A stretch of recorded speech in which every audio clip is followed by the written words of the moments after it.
ഓരോ സെക്ഷനിലും എന്തൊക്കെയാണ് ഇമ്പോർട്ടൻ്റ് ആയിട്ട് വരുന്ന സിലബസ് നമുക്ക് ജസ്റ്റ് നോക്കാം. അതായത് ഇപ്പോൾ നമ്മുടെ ക്വാൻ സെക്ഷനിൽ വരുന്ന സമയത്ത് ഹായ് ആൾ, ഇന്ന് നമുക്ക് SBI PO 2026 അതായത് ഉടനെ തന്നെ വിളിക്കാൻ പോകുന്ന നോട്ടിഫിക്കേഷനെ പറ്റിയാണ് ഞാൻ ഇന്ന് പറയാൻ പോകുന്നത്. അപ്പോൾ കഴിഞ്ഞ നമുക്ക് 2025 SBI POയുടെ നോട്ടിഫിക്കേഷനും കാര്യങ്ങളും വന്നിട്ടുണ്ടായിരുന്നു. അതിൻ്റെ പ്രിലിംസ് എക്സാം നടന്നിട്ടുണ്ട്. അപ്പോൾ എക്സാംസും കാര്യങ്ങളൊക്കെ നമുക്ക് കാര്യമായിട്ട് നടന്നു വരികയാണ്. അപ്പോൾ അതിനിടയിലാണ് നമുക്ക് 2026 അതായത് അടുത്ത വർഷത്തേക്കുള്ള SBI POയുടെ നോട്ടിഫിക്കേഷൻ ഉടൻ തന്നെ വരികയാണ്. അതായത് ഒരു 5 മാസത്തിനുള്ളിൽ വെച്ചിട്ട് നമുക്ക് നെക്സ്റ്റ് നോട്ടിഫിക്കേഷൻ വരികയാണെന്നുള്ളൊരു ഒരു അറിയിപ്പ് ഉണ്ടായിരിക്കുന്നത്. അപ്പം നമുക്ക് എന്താണ് നമ്മുടെ ഈ SBI PO 2026 നിങ്ങൾ പ്രിപ്പയർ ചെയ്യുമ്പോൾ അല്ലെങ്കിൽ ഒരു ബിഗിനേഴ്സ് പ്രിപ്പയർ ചെയ്യുമ്പോൾ എന്തൊക്കെ കാര്യങ്ങളാണ് നിങ്ങൾ ശ്രദ്ധിക്കേണ്ടത്. അതുപോലെ 2025 നിങ്ങൾ പരീക്ഷ എഴുതി, പക്ഷേ കാര്യമായിട്ട് നിങ്ങൾക്ക് പ്രിപ്പറേഷൻസ് നടത്താൻ പറ്റിയില്ല, അല്ലെങ്കിൽ കാര്യമായിട്ട് നിങ്ങൾക്ക് എക്സാംസ് അറ്റൻഡ് ചെയ്യാൻ പറ്റിയില്ല, അല്ലെങ്കിൽ പ്രിലിംസ് നിങ്ങൾ കട്ട് ഓഫ് ക്ലിയർ ചെയ്തില്ല, അങ്ങനെയുള്ള കുട്ടികളുണ്ടെങ്കിൽ നിങ്ങൾ ഒട്ടും തന്നെ വിഷമിക്കേണ്ട. നിങ്ങൾക്ക് സ്റ്റഡി കണ്ടിന്യൂ ചെയ്ത് പോയി കഴിഞ്ഞാൽ, അല്ലെങ്കിൽ ഇനിതാ നമ്മുടെ ഡിഗ്രി കഴിഞ്ഞ് ഇറങ്ങാൻ പോകുന്ന കുട്ടികൾക്ക് അടുത്ത എന്താണ് ഓപ്പർച്യൂണിറ്റി എന്ന് കാത്തിരിക്കുന്നവർക്കും ഏറ്റവും നിയറസ്റ്റ് ആയിട്ട് വരുന്ന ബാങ്കിങ്ങിൽ വരുന്ന അടുത്ത ഓപ്ഷനാണ് നമ്മുടെ SBI POയുടെ 2026 നോട്ടിഫിക്കേഷൻ. അപ്പോൾ ഇതിനകത്ത് നമുക്ക് എന്തൊക്കെയാണ് കവർ ചെയ്യേണ്ടതെന്നും എന്താണ് അതിൻ്റെ ആ ഒരു സിലബസ് കാര്യങ്ങൾ നമുക്ക് ഡീറ്റെയിൽ ആയിട്ട് തന്നെ നോക്കാം. അപ്പോൾ ഞാൻ നേരത്തെ പറഞ്ഞതുപോലെ തന്നെ ഞാൻ പറഞ്ഞു നമ്മുടെ 5 മാസത്തിനുള്ളിൽ വെച്ച് നമുക്ക് എക്സാം നമുക്ക് പ്രതീക്ഷിക്കാം, നമ്മുടെ SBIയുടെ എക്സാം പ്രതീക്ഷിക്കാം. അതായത് നോട്ടിഫിക്കേഷൻ ഒരു ഏപ്രിൽ മാസം വന്നിട്ട് ഒരു മെയ് മാസം അടുപ്പിച്ച് നമുക്ക് എക്സാം പ്രതീക്ഷിക്കാം എന്നുള്ള രീതിയിലാണ്. അതായത് 4th മന്തിൽ ഏപ്രിൽ വന്നിട്ട് 5th അതായത് 5 months ആകുമ്പോഴേക്കും നമ്മുടെ എക്സാംസ് കാര്യങ്ങളൊക്കെ പ്രതീക്ഷിക്കാവുന്നതാണ്. അതുപോലെ തന്നെ നമുക്ക് വേറൊരു അറിയിപ്പും കൂടി നമ്മുടെ SBIയുടെ ഭാഗത്തുനിന്നുണ്ടായിരുന്നു. നമുക്ക് ഏകദേശം ഇവിടെ 3500ഓളം, അതായത് within 5 months, next 5 monthsൽ 3500ഓളം ഓഫീസേഴ്സിന് SBI higher ചെയ്യുകയാണ് എന്നുള്ള ഒരു ഷോർട്ട് നോട്ടീസ് പോലെ നമുക്ക് ഒരു അറിയിപ്പ് നമുക്ക് വന്നിട്ടുണ്ടായിരുന്നു. കൂടാണ്ട് അതിൽ 30% വർക്ക് ഫോഴ്സും വിമൻ ആണെന്നുള്ള കാര്യവും അവിടെ പറയുന്നുണ്ട്. അപ്പോൾ ഇങ്ങനെ ഒരു ചെറിയൊരു നോട്ടീസും കാര്യങ്ങളും കൂടി നമുക്ക് വന്നിട്ടുണ്ട്. അപ്പോൾ നമുക്ക് മേജറായിട്ട് വന്നിട്ടുള്ള ഒരു കാര്യമാണ്. 5 മാസത്തിനുള്ളിൽ വെച്ച് എക്സാം നടക്കാൻ പോവുകയാണ്. അതുപോലെ 3500ഓളം വേക്കൻസീസ് നമുക്ക് ഉണ്ടായിരിക്കും, ഓഫീസർ പോസ്റ്റിലേക്കുള്ള വേക്കൻസീസ് ഉണ്ടായിരിക്കും എന്നുള്ള കാര്യവും അവിടെ അറിയിപ്പ് വന്നിരിക്കുകയാണ്. അപ്പം നിങ്ങൾ ഇനി പവർഫുള്ളായിട്ട് പഠിക്കുക എന്നുള്ളതാണ് ചെയ്യേണ്ടതായിട്ടുള്ളത്. അതുപോലെ വേക്കൻസിയിൽ ഇത്രയും വേക്കൻസി നമുക്ക് വിളിക്കുന്നുള്ളൂ എന്നുള്ള ഒരു വിഷമോ കാര്യങ്ങളോ ഒന്നും വേണ്ട. നമുക്ക് അത്യാവശ്യം, അതായത് ഇതുപോലെ ഇപ്പോൾ ഒരു എക്സാം നടന്നുകൊണ്ടിരിക്കുകയാണ്, SBIയുടെ എക്സാംസ് കാര്യങ്ങളൊക്കെ നടന്നു വരികയാണ്. അപ്പോൾ അടുത്തൊരു 5 monthsനുള്ളിൽ വെച്ചിട്ട് നമുക്ക് അടുത്ത SBIയുടെ വരുമ്പോൾ നമുക്ക് അത്രയും ഒരു ഗ്യാപ്പിൽ, അതായത് വിത്തിൻ ഒരു ഷോർട്ട് ഗ്യാപ്പിൽ നമുക്ക് എക്സാംസ് കണ്ടക്ട് ചെയ്ത് പോവുകയാണ്. അതുകൊണ്ട് തന്നെ നമുക്ക് വേക്കൻസീസ് അത്യാവശ്യം SBI വിളിക്കുന്നുണ്ട്. അപ്പോൾ നമുക്കൊരു ഗോളുണ്ട്, നമുക്ക് ഒരു വേക്കൻസി മതി, അല്ലെങ്കിൽ ഒരു സീറ്റ് മതി എന്നുള്ള ഒരു ഒറ്റ ഗോളിൽ നമ്മൾ എന്ത് ചെയ്യുക, വേക്കൻസി എത്രയോ ആയിക്കോട്ടെ, ഇപ്പോൾ കുറഞ്ഞാലും കൂടിയാലും നമ്മൾ കറക്റ്റായിട്ട് പഠിച്ചു പോകാമെന്നുള്ളതാണ്. അപ്പോൾ ഈ പറയുന്ന ഇപ്പോൾ 500 വേക്കൻസി ആയിക്കോട്ടെ, 1000 വേക്കൻസി ആയിക്കോട്ടെ, പഠിക്കുന്ന ആൾക്കാർ അത് പഠിച്ച് കയറിക്കൊണ്ടേ ഇരിക്കുകയാണ് അല്ലേ. അപ്പോൾ നമ്മളും അതിലൊരാളാവുക എന്നുള്ളതാണ്. വേക്കൻസിയിൽ നിങ്ങൾ ടെൻഷൻ അടിക്കുകയോ അങ്ങനെ ഒന്നും നിങ്ങൾ ചെയ്യരുത്. അടുത്തത് എന്താണെന്നുള്ളതാണ് നിങ്ങളുടെ ഏറ്റവും മെയിൻ ആയിട്ട് വരേണ്ട കാര്യം. അപ്പോൾ ഇതിൽ നമ്മൾ നെക്സ്റ്റ് നോക്കേണ്ടത് എക്സാം പാറ്റേൺ ആണ്. ഇനി എങ്ങനെയൊക്കെയാണ് പഠിക്കാൻ സ്റ്റാർട്ട് ചെയ്യേണ്ടത്, അല്ലെങ്കിൽ ഇപ്പോൾ പഠിച്ചുകൊണ്ടിരിക്കുകയാണ് അത് കണ്ടിന്യൂ ചെയ്ത് പോകേണ്ടത് എങ്ങനെയാണ് എന്നുള്ളതാണ് നമ്മൾ നെക്സ്റ്റ് നോക്കുന്നത്. അതിൽ നമ്മൾ പ്രിലിംസും മെയിൻസും ആണ് നമ്മുടെ 2 ടയർ ഓഫ് എക്സാംസ് വരുന്നത്. അപ്പോൾ അതിൽ ആദ്യത്തേത് പ്രിലിംസ് ആണ്. പ്രിലിംസ് നമ്മൾ കട്ട് ഓഫ് കഴിഞ്ഞിട്ടാണ് നമ്മൾ മെയിൻസിലേക്ക് പോവാം. അപ്പോൾ മെയിൻസിൽ ഇപ്പോൾ ഡിസ്ക്രിപ്റ്റീവ് പേപ്പറും കാര്യങ്ങളും ഒക്കെ നമുക്ക് വരുന്നുണ്ട്. അതുകൊണ്ട് തന്നെ അത്യാവശ്യം നല്ല പ്രിപ്പറേഷനും കാര്യങ്ങളും നമുക്ക് അവിടെ ആവശ്യമായിട്ടും വരുന്നുണ്ട്.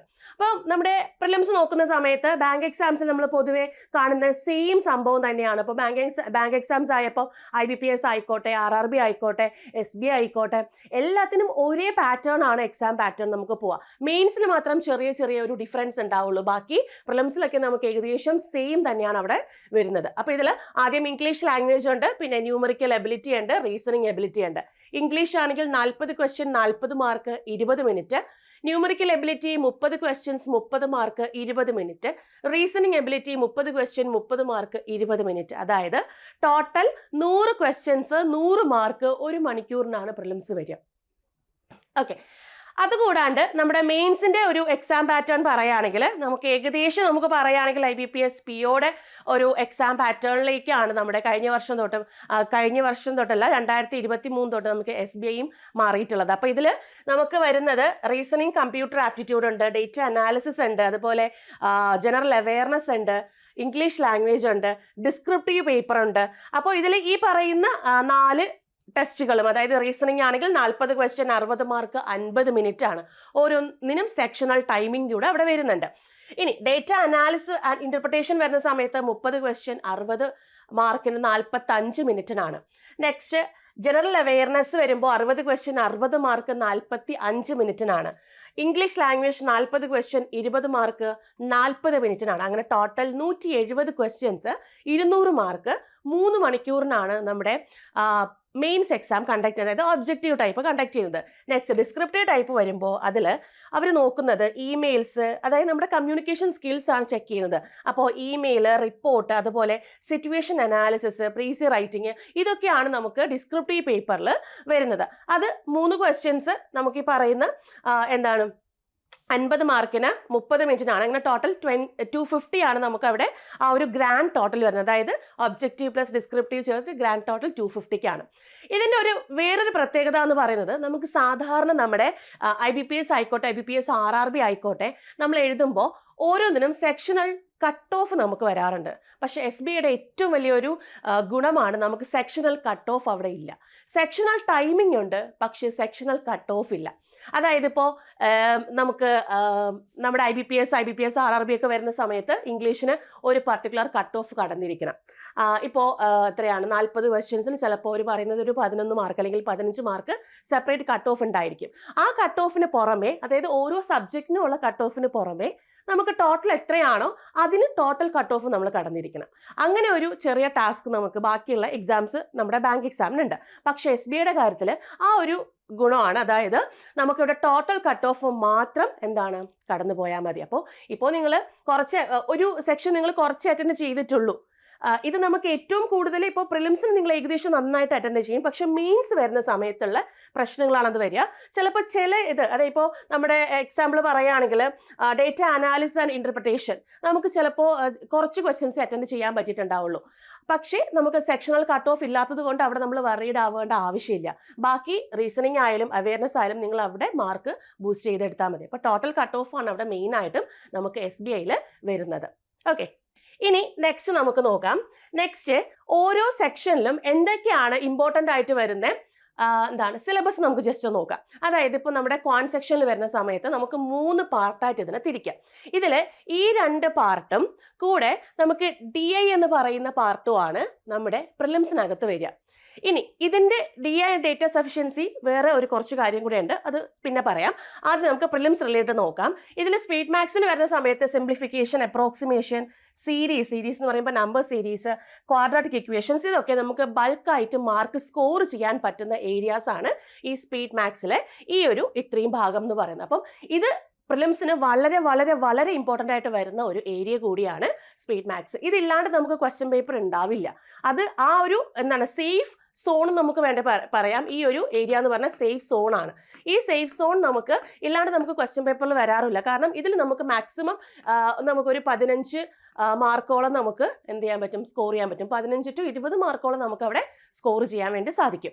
പിന്നെ ബാക്കി വരുന്നതാണ് ഈ പറയുന്ന അരിത്തമെറ്റിക് എന്ന് പറയുന്നത്. അരിത്തമെറ്റിക് എന്ന് പറയുമ്പോൾ നമുക്ക് ബാക്കി വരുന്ന അതായത് നമ്മൾ വഴിക്കണക്കുകൾ എഴുതുന്ന ചോദ്യങ്ങളില്ലേ ചെറിയ ക്ലാസ്സുകളിലൊക്കെ, അതാണ് ഈ അരിത്തമെറ്റിക് സെക്ഷൻ. അതായത് റേഷ്യൻ, proportion, percentage, average, time and work, time and distance, boats, mixture, alligation, profit and loss, partnership, pipes and cistern, probability, mensuration, permutation and combination, ചെറിയ ക്ലാസ്സുകൾ നമ്മൾ പഠിച്ചിട്ടുള്ള കാര്യങ്ങൾ തന്നെയാണ്. പക്ഷേ ഇവിടെ നമ്മൾ അതുപോലെ വഴിക്കണക്ക് എഴുതിക്കൊണ്ടിരിക്കാനുള്ള ഒരു ടൈമും കാര്യങ്ങളും ഒന്നുമില്ല. നമുക്കിവിടെ ടിപ്സ് ആൻഡ് ട്രിക്സ് യൂസ് ചെയ്തിട്ടാണ് നമ്മൾ ഈ പറയുന്ന പോർഷൻസ് നമ്മൾ കവർ ചെയ്യേണ്ടത്. അതായത് വിത്തിൻ ഇത്ര ടൈമിനുള്ളിൽ വെച്ചിട്ട് നമുക്ക് ഈ പറയുന്ന ക്വസ്റ്റ്യൻസ് ചെയ്തെടുക്കേണ്ടതായിട്ടുണ്ട്. ഇതാണ് അരിത്തമെറ്റിക് സെക്ഷനകത്ത് വരിക. പിന്നെ ഞാൻ പറഞ്ഞു ഇവിടെ DI. അപ്പോൾ DIയും അതുപോലെ സ്പീഡ് മാത്സും കൂടെ ചേർത്തിട്ടാണ് 50 into 20 മാർക്സ് നമുക്ക് സ്കോർ ചെയ്യാൻ സാധിക്കുക. അതായത് ഇത് രണ്ടും നമുക്ക് സേഫ് സോണിനകത്ത് വരുന്നതാണ്. പിന്നെ നമുക്ക് കുറച്ച് റിസ്കി സോൺ വരുന്നതാണ് ഈ പറയുന്ന അരിത്തമെറ്റിക്. അരിത്തമെറ്റിക് സെഷനകത്ത് നമുക്ക് എല്ലാ ക്വസ്റ്റ്യൻസും ചെയ്യണം എന്നില്ല. ഇപ്പോൾ SICAയുടെ ക്വസ്റ്റ്യൻസ്, പ്രോഫിറ്റ് ആൻഡ് ലോസിന്റെ ക്വസ്റ്റ്യൻസ് ഒക്കെ ചിലപ്പോൾ നമുക്ക് നല്ല രീതിയിൽ പാടായിട്ട് നമുക്കൊരു മോഡറേറ്റ് ഡിഫിക്കൽട്ട് ലെവൽ വരുന്ന ക്വസ്റ്റ്യൻസ് വരാം. പക്ഷേ അവിടെ നമുക്ക് എളുപ്പം ചോദിക്കുന്ന ചില പോർഷൻസിൽ വരുന്ന ക്വസ്റ്റ്യൻസ് ഉണ്ടാവും. അത് നമ്മൾ മസ്റ്റായിട്ടും ചെയ്തിരിക്കുക. അത് കറക്റ്റായിട്ട് ചെയ്ത് കഴിഞ്ഞാൽ നമുക്ക് ഈ പറയുന്ന ഈ മാർക്കും കൂടെ ചേർത്തിട്ട് നമുക്ക് നല്ലൊരു മാർക്ക് അവിടെ സ്കോർ ചെയ്യാൻ സാധിക്കും. അപ്പോൾ നിങ്ങൾ പഠിക്കുന്ന സമയത്ത് തന്നെ നിങ്ങൾ എന്ത് ചെയ്യണം? സ്പീഡ് മാത്സും അതുപോലെ DIയും വളരെ കോൺസെൻട്രേറ്റ് ചെയ്ത് തന്നെ പഠിക്കണം.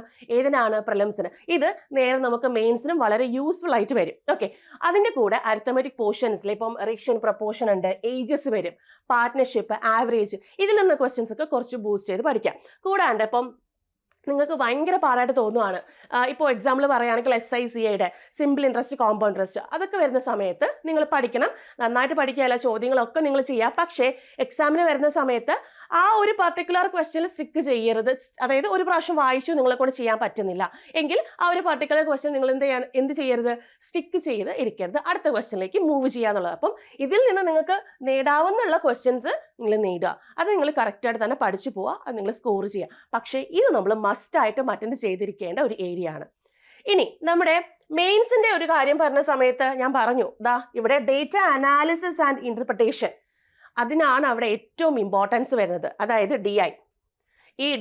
DI ആൻഡ് ഡേറ്റ സഫിഷ്യൻസി, ഇതാണ് നമ്മുടെ മെയിൻസ് എക്സാമിന് നമുക്ക് മെജോറിറ്റി ക്വസ്റ്റ്യൻസ് നമ്മുടെ അരിത്തമെറ്റിക് അല്ല, നമ്മുടെ ക്വാൻസിൽ നിന്ന് ചോദിക്കുന്ന ഏരിയ.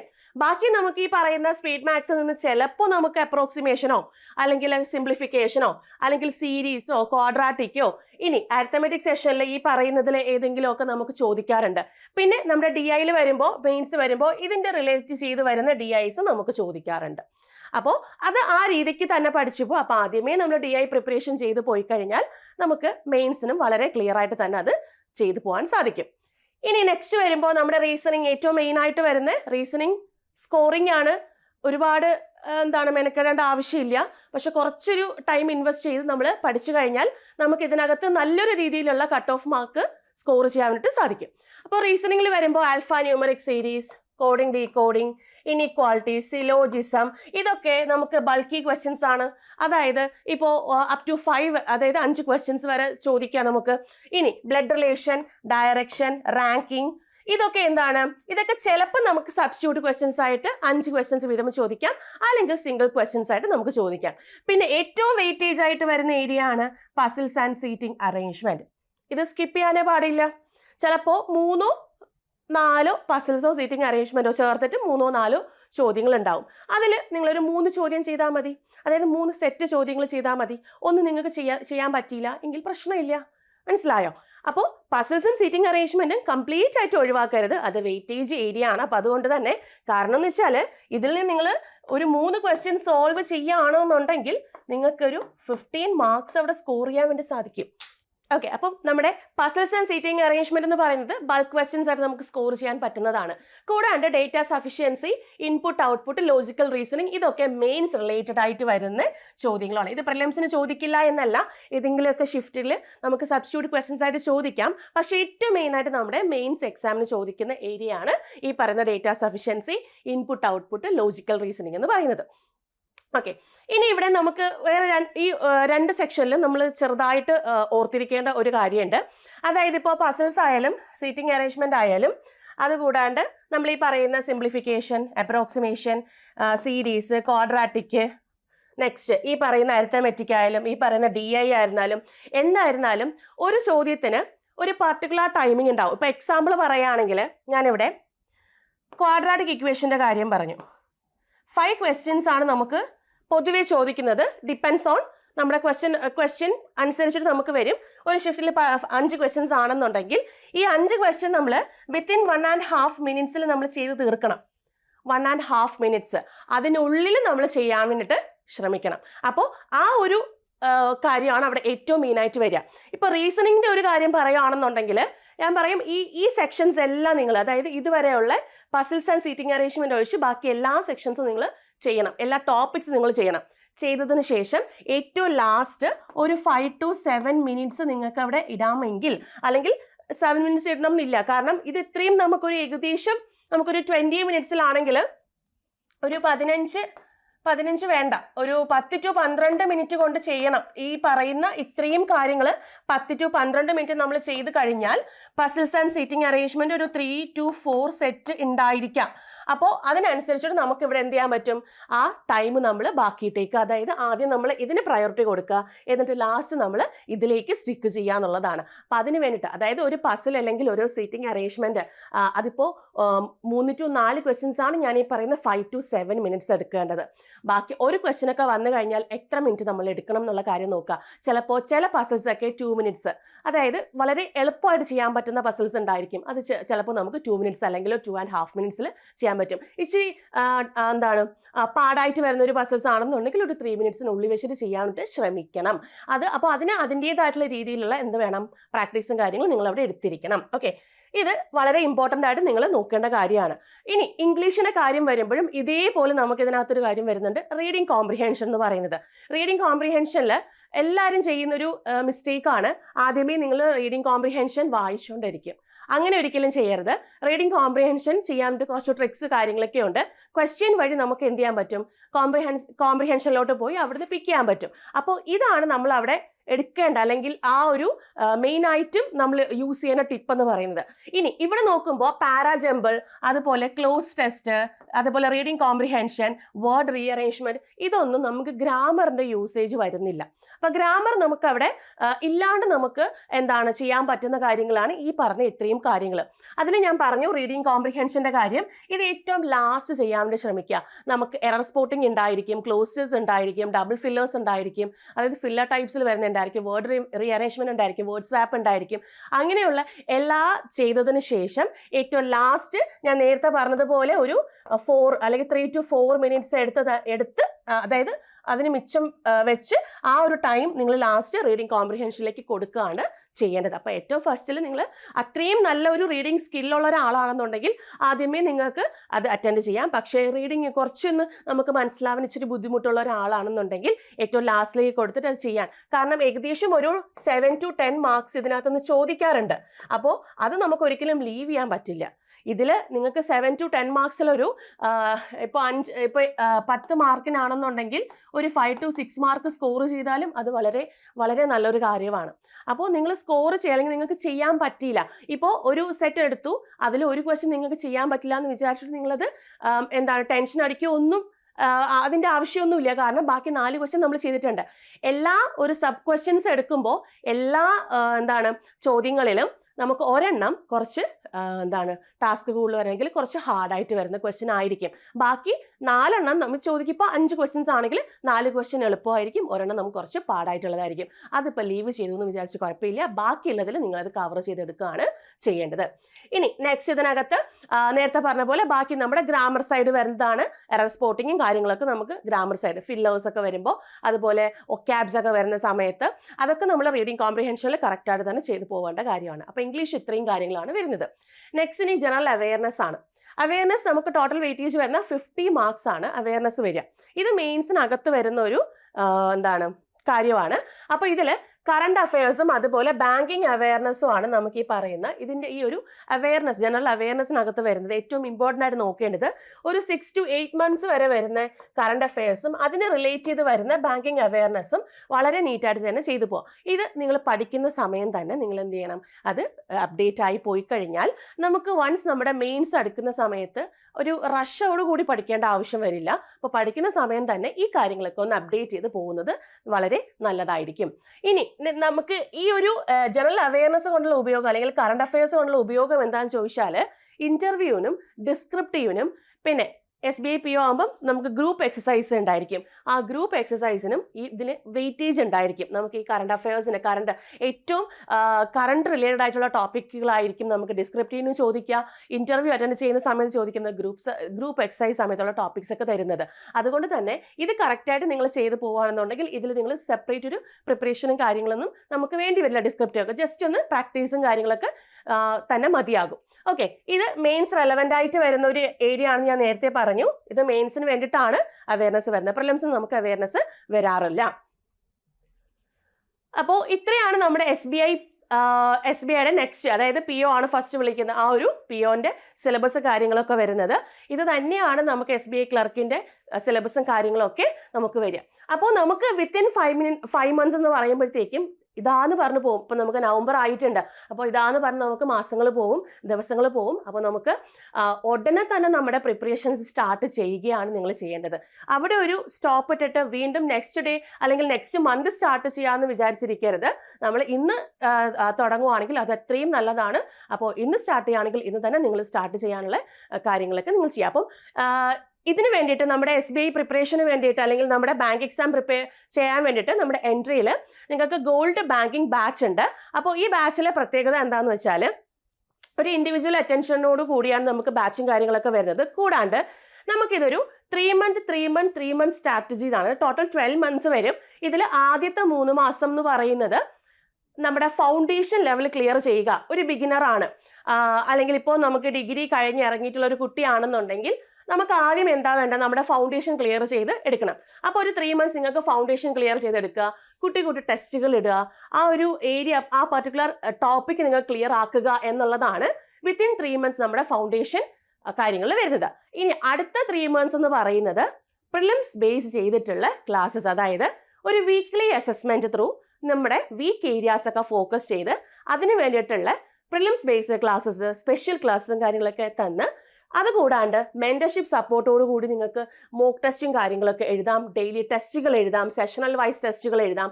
ഇതെല്ലാം ആക്സസ് ചെയ്ത് നിങ്ങൾക്ക് കറക്റ്റായിട്ട് പ്രിലിംസിലേക്ക് എത്താനുള്ളതാണ് നെക്സ്റ്റ് 3 months. അപ്പോൾ നിങ്ങളൊന്ന് ആലോചിച്ച് നോക്കിയാൽ മതി. നമുക്കിപ്പോൾ 5 monthsന്റെ വിത്തിൻ 5 monthsനുള്ളിൽ വെച്ച് നമുക്ക് എക്സാം വരുന്നുണ്ട്. അപ്പോൾ നിങ്ങൾ കാര്യമായിട്ട് പഠിക്കാൻ സ്റ്റാർട്ട് ചെയ്യുകയാണെങ്കിൽ നമ്മൾ പ്രിലിംസ് ക്രാക്ക് ചെയ്യാനുള്ള കാര്യങ്ങളെല്ലാം നമുക്ക് കിട്ടിയിട്ടുണ്ടായിരിക്കും ആ ടൈമിൽ. അത് കഴിഞ്ഞൊരു 3 monthsനുള്ളിൽ വെച്ച്, അതായത് നെക്സ്റ്റ് 3 months ആണ് നമുക്ക് മെയിൻസ് പ്ലസ് പ്രിലിംസ്, അതായത് പ്രിലിംസിൻ്റെ ആ ഒരു എക്സാമിലേക്കുള്ള ഫൈനൽ പ്രിപ്പറേഷനും കാര്യങ്ങളും കൂടാണ്ട് നമ്മുടെ മെയിൻസിലേക്കുള്ള പ്രിപ്പറേഷനും കാര്യങ്ങളൊക്കെ അടുത്ത 3 months ആണ് നമുക്ക് വരുന്നത്. അതായത് നമുക്കിപ്പോൾ സ്പെഷ്യൽ ക്ലാസ്സുകൾ വേണമെങ്കിലോ അല്ലെങ്കിൽ ഫുൾ ലെങ്ത് മോക്ക് ടെസ്റ്റുകളൊക്കെ അനലൈസ് ചെയ്യാനും അങ്ങനെയുള്ള എല്ലാ കാര്യങ്ങളും അത് മെന്റർഷിപ്പ് സപ്പോർട്ടോട് കൂടി തന്നെയായിരിക്കും നിങ്ങൾക്ക് ആ ഒരു കാര്യങ്ങൾ വരിക. ഇനി നമ്മുടെ SBI എക്സാം കഴിഞ്ഞു, നമ്മുടെ പ്രിലിംസ് കഴിഞ്ഞു, ഒരു 1 monthനുള്ളിൽ വെച്ച് നമുക്ക് റിസൾട്ട് വന്നു, മെയിൻസ് നമ്മൾ നല്ല രീതിയിൽ നമ്മൾ പ്രിപ്പയർ ചെയ്ത് വരുവാണ്. അപ്പോൾ മെയിൻസ് നമുക്ക് എഴുതാൻ സാധിക്കും. അടുത്ത് മെയിൻസ് നമ്മൾ റിസൾട്ട് വന്ന് കഴിയുമ്പോൾ, വൺസ് നമ്മൾ റിസൾട്ട് വന്ന് കഴിയുമ്പോൾ നമ്മൾ ഇൻ്റർവ്യൂവിനുള്ള പ്രിപ്പറേഷൻസ് അവിടെ സ്റ്റാർട്ട് ചെയ്തിരിക്കും. അതിനാണ് നെക്സ്റ്റ് 3 months വരുന്നത്. അപ്പോൾ വളരെ കറക്റ്റായിട്ട് നിങ്ങൾ നമ്മുടെ ബാച്ച് യൂസ് ചെയ്യുകയാണെന്നുണ്ടെങ്കിൽ അടുത്ത SBI PO അല്ലെങ്കിൽ നമ്മൾ അടുത്ത SBI നമുക്ക് ക്രാക്ക് ചെയ്തെടുക്കാനുള്ള എല്ലാ കാര്യങ്ങളും നമ്മുടെ ബാച്ചിനകത്ത് നമ്മൾ പ്രൊവൈഡ് ചെയ്യുന്നുണ്ട്. അപ്പോൾ ഈ ബാച്ചിലേക്ക് നിങ്ങൾക്ക് എന്ത് ചെയ്യാൻ പറ്റും, ജോയിൻ ചെയ്ത് ഇന്ന് തന്നെ നിങ്ങളുടെ സ്റ്റഡി സ്റ്റാർട്ട് ചെയ്യുക. കാരണം 5 മാസത്തിനുള്ളിൽ വെച്ച് നമുക്ക് എക്സാം വരുവാണ്. അപ്പോൾ ഇങ്ങനെയാണ് നമ്മുടെ ബാച്ച് സ്ട്രക്ചർ വരുന്നത്. Basic level, intermediate level, expert level. ഈ രീതിക്കാണ് ഞാനിപ്പോൾ പറഞ്ഞ ഈ 3 months സ്ട്രാറ്റജി വരുന്നത്. നെക്സ്റ്റിന് വരുന്നത് നമ്മുടെ ക്ലാസ് ഫീച്ചേഴ്സ് ആണ്. ഇവിടെ ഇന്ററാക്റ്റീവ് ആയിട്ടുള്ള ലൈവ് ക്ലാസ്സുകളാണ് വരിക. കൂടാണ്ട് നമുക്ക് റെക്കോർഡ് ക്ലാസ്സുകളും കാര്യങ്ങളൊക്കെ ഉണ്ടായിരിക്കും. നിങ്ങൾക്ക് സ്പെഷ്യൽ, ഞാൻ നേരത്തെ പറഞ്ഞു നമ്മുടെ ഓരോ ടോപ്പിക് വൈസ് വരുന്ന സ്പെഷ്യൽ ക്ലാസ്സുകൾ കാര്യങ്ങളും അത് ഇന്ററാക്റ്റീവ് ലൈവ് ക്ലാസ്സിനകത്താണ് വരുന്നത്. നെക്സ്റ്റ് ഡൗട്ട് ക്ലിയറൻസ് സെഷൻസ് നിങ്ങൾക്ക് ഉണ്ടായിരിക്കും. ഇത് കംപ്ലീറ്റും ഫുൾ മെന്റർഷിപ്പ് സപ്പോർട്ടോട് കൂടിയാണ് നടക്കുന്നത്. അതാണ് main highlight. Next visualisation based class ആണ്. ഇപ്പോൾ വിഷ്വലൈസ് ചെയ്ത് പഠിക്കാൻ പറ്റുന്ന ടോപ്പിക്സ് ഒക്കെ ഉണ്ടെങ്കിൽ അത് നമ്മുടെ വിഷ്വലൈസേഷൻ ബേസ്ഡ് ക്ലാസ്സസിന് അണ്ടറിലാണ് വരുന്നത്. Next mentorship support through out ഉണ്ടായിരിക്കും. ഈ ഒരു 12 month പ്ലാനാണ് ഞാനവിടെ പറഞ്ഞത്, അല്ലെങ്കിൽ കോഴ്സാണ് ഞാനവിടെ പറഞ്ഞത്. അതിൽ നമുക്ക് ത്രൂ ഔട്ട് ആ ഒരു ഇൻ്റർവ്യൂ പ്രോസസ്സ് കഴിഞ്ഞിറങ്ങുന്നത് വരെ മെന്റർഷിപ്പ് സപ്പോർട്ട് നിങ്ങൾക്ക് അവിടെ ഉണ്ടായിരിക്കും. കൂടാണ്ട് എക്സ്പേർട്ട് ക്രിയേറ്റ് ചെയ്യുന്ന സ്റ്റഡി പ്ലാൻസും കാര്യങ്ങളും ഒക്കെ ഫോളോ ചെയ്തിട്ടാണ് നമ്മൾ ഈ ഒരു ബാച്ചിലേക്ക് നെക്സ്റ്റ് ലെവൽ എന്താണെന്നുള്ളത് നമ്മൾ പഠിച്ചു പോകുന്നത്. കൂടാണ്ട് ഞാൻ പറഞ്ഞു ഡെയിലി ടെസ്റ്റുകൾ, ഫുൾ ലെങ്ത് മോക്ക് ടെസ്റ്റുകൾ, കൂടാണ്ട് ടെക്സ്റ്റ് ബുക്സുകളും കാര്യങ്ങളൊക്കെ ഇതിനകത്ത് അവൈലബിൾ ആണ്. ഓക്കെ, അപ്പോൾ ഈ നമ്മുടെ ഈ ഒരു ഗോൾഡ് ബാച്ച് ത്രൂ, നമ്മുടെ എൻട്രിയുടെ ഗോൾഡ് ബാച്ച് ത്രൂ നമുക്ക് വന്നിട്ടുള്ള റിസൾട്ട് ആണ് ഈ കാണിച്ചിട്ടുള്ളത്. അതായത് ഇവിടെ നമുക്ക് SBI PO ആൻഡ് ക്ലർക്ക് കിട്ടിയിട്ടുള്ള ഒരാളുണ്ട്. ബാക്കി എല്ലാവരും SBI ക്ലർക്ക് കിട്ടിയിട്ടുള്ള ആൾക്കാരാണ്. അപ്പം നമ്മുടെ ഈ ഒരു സ്റ്റഡി സ്ട്രാറ്റജി ത്രൂ അവർക്ക് കിട്ടിയിട്ടുള്ള കുട്ടികളുടേതാണ് നമ്മൾ ഈ കാണിച്ചിട്ടുള്ളത്. അപ്പോൾ നമുക്ക് വേണം എന്ന് വിചാരിച്ചിട്ട് നമുക്ക് എന്താണ് ഗോള്, നമുക്ക് വേണം എന്ന് വിചാരിച്ചിട്ട് നമ്മൾ ഇരുന്ന് കഴിഞ്ഞാൽ, നമ്മൾ പഠിക്കാൻ വേണ്ടി ഇരുന്ന് കഴിഞ്ഞാൽ നമുക്ക് എന്തായാലും നേടാവുന്നുള്ള കാര്യമേ ഉള്ളൂ. അപ്പോൾ അത് നിങ്ങൾ കറക്റ്റായിട്ട് നിങ്ങൾ ആ ഡിസിഷൻ എടുക്കേണ്ടത്, പഠിക്കുക, ഹാർഡ് വർക്ക് ചെയ്യുക. ഒന്നും നമുക്ക് വെറുതെ ഇരുന്നാൽ കിട്ടില്ല. നമ്മൾ നല്ലപോലെ ഹാർഡ് വർക്ക് ചെയ്താൽ മാത്രമേ നമുക്ക് എന്ത് ചെയ്യാൻ പറ്റത്തുള്ളൂ, നമ്മുടെ ഡ്രീമിലേക്ക് അല്ലെങ്കിൽ നമ്മുടെ ഗോളിലേക്ക് എത്താൻ സാധിക്കത്തുള്ളൂ. അപ്പോൾ അതിനെന്തായാലും നിങ്ങളുടെ ഒപ്പം തന്നെ എൻട്രി ഉണ്ടായിരിക്കും. അപ്പോൾ കറക്റ്റായിട്ട് ബാച്ചിലേക്ക് ജോയിൻ ചെയ്യാം. ഇനി ബാച്ച് ഡീറ്റെയിൽസിനെ പറ്റിയിട്ടൊക്കെ അറിയണം എന്നുണ്ടെങ്കിൽ, ബാച്ചിനെ പറ്റിയിട്ട് എക്സാം റിലേറ്റഡ് ആയിട്ടുള്ള ഡൗട്ട്സ് കാര്യങ്ങളൊക്കെ അറിയണം എന്നുണ്ടെങ്കിൽ ഈ കാണുന്ന നമ്പറിലേക്ക് വിളിച്ച് കോൺടാക്ട് ചെയ്യാം കേട്ടോ. ഇനി നമ്മുടെ ചാനൽ എല്ലാവരും ഒന്ന് ഫോളോ ചെയ്തേക്കുക. നമ്മുടെ SBI റിലേറ്റഡ് ആയിട്ട് വരുന്ന ന്യൂസുകൾ, അപ്ഡേറ്റ്സ്, എക്സാം അപ്ഡേറ്റ്സ് കാര്യങ്ങളൊക്കെ നമ്മുടെ ചാനൽ ത്രൂ വരുന്നതായിരിക്കും. അപ്പോൾ എല്ലാവരും ഫോളോ ചെയ്യുക. അടുത്തുള്ള ബെൽ ബട്ടൺ ഒന്ന് ഇനേബിൾ ചെയ്തേക്കുക. അപ്പോൾ നമുക്ക് അപ് ടു ഡേറ്റ് ആയിട്ട് വരുന്ന എല്ലാ കാര്യങ്ങളും നമുക്ക് നോട്ടിഫിക്കേഷനിൽ വരും കേട്ടോ. അപ്പോൾ നമുക്കിനി അടുത്ത ക്ലാസ്സിൽ പുതിയൊരു ടോപ്പിക്കായിട്ട് കാണാം. അപ്പോൾ അതുവരേക്കും താങ്ക് യു, ബൈ.